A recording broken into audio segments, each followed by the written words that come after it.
जी सवाल ये उठता है कि जिस तरह आपके डूंगरपुर में एक ही सीट आई, बांसवाड़ा में 2 सीट आई, प्रतापगढ़ में जरूर बाई इलेक्शन था, तो ये पूरा जो वागड़ का बेल्ट है, तो क्या इस चुनाव के अंदर आपके ट्राइबल पार्टी से फिर संघर्ष होगा? आपके वोट ट्राइबल पार्टी ने पिछली बार भी काटे थे, उसको लेकर क्या डैमेज करना? देखो उस समय क्या है कि जनता को बहलाया फुसलाया था। तो हमारे समाज का कोई आज तक कोई गया नहीं है, कोई बोलने वाला नहीं गया यूं करके।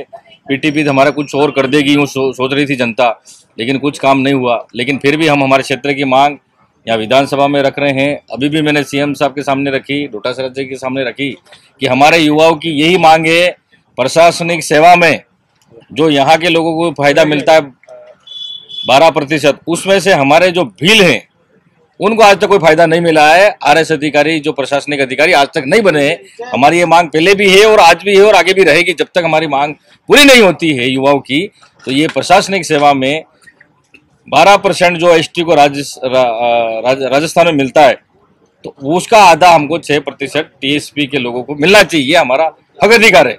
और जनसंख्या के आधार पर भी आरक्षण मिलना चाहिए, क्योंकि भर्तियों में, नौकरियों में जैसे कोई एसटी का लड़का है जो जनरल मेरिट टॉप करता है, फिर भी उसकी एसटी कैटेगरी में बना जाती है। इसलिए युवा संभा का थोड़ा नाराज है। ये 2 विशेष मेन मांग है। और काकड़ी डूंगरी जो प्रकरण हुआ, उसमें कोई निर्दोष लोग फंसे हुए हैं, उन पे जो झूठे मुकदमे हैं वो झूठे मुकदमे वापस लिए जाए, और वास्तविक में जो बाहर से आए थे, जिसने वास्तविक में ये कृत्य किया, उनके खिलाफ ये कार्रवाई होनी चाहिए।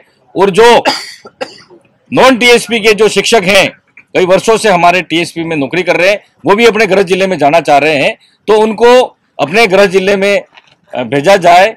और टीएसपी की जो रीट का जो 2022 में एग्जाम हुआ, उसकी रीट की सीटें भी बढ़ाई जाए और इनको नॉन टीएसपी को बाहर भेजें। ये मैंने बात रखी है, हमने ये मांग रखी और पहले भी हम मांग करते आए। ये युवाओं की मांग है। आपके बाबूलाल कटारिया जी को आरपीएससी में भेजा वागड़ क्षेत्र से, उसके बाद कोई सुधार आया क्या टीएसपी के लोगों के? अब हमारी ये मांग हो जाए तो सुधार आ जाएगा। हमारी 2 ही तो मेन बड़ी मांग है, खाली हमारे मेन और वाजिब मांग है, कोई गलत मांग भी नहीं है। आज तक हम पिछड़े हैं। हमारे पास आदिवासियों के पास 1 बीघा 2 बीघा ही जमीन है।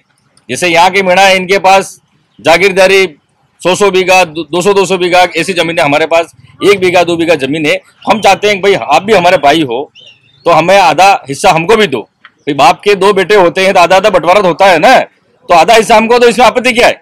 कटारिया जी को भेजा, उसके बाद से क्या उनका क्या बैकग्राउंड रहा है कटारिया जी का? अब बैकग्राउंड तो मुझे पता नहीं, लेकिन हमारी ये 2 मांग कटा रहे हैं बाबूलाल जी कटारिया जी, और सरकार तो ठीक रहेगा, अच्छा रहेगा। हमारे युवाओं की यही मांग है। उनको एसओजी ने गिरफ्तार किया बाबूलाल कटारिया को आरपीएससी में पेपर लीक मामले। पेपर लीक वाले में क्या है, तो गुजरात में पेपर लीक हुआ, वहाँ कुछ नहीं। जहाँ बीजेपी की सरकार है वहाँ पेपर लीक हुआ, लेकिन हमारे लोकप्रिय मुख्यमंत्री अशोक गहलोत जी ने अभी जो एग्जाम कराया, बहुत बड़ी बात है।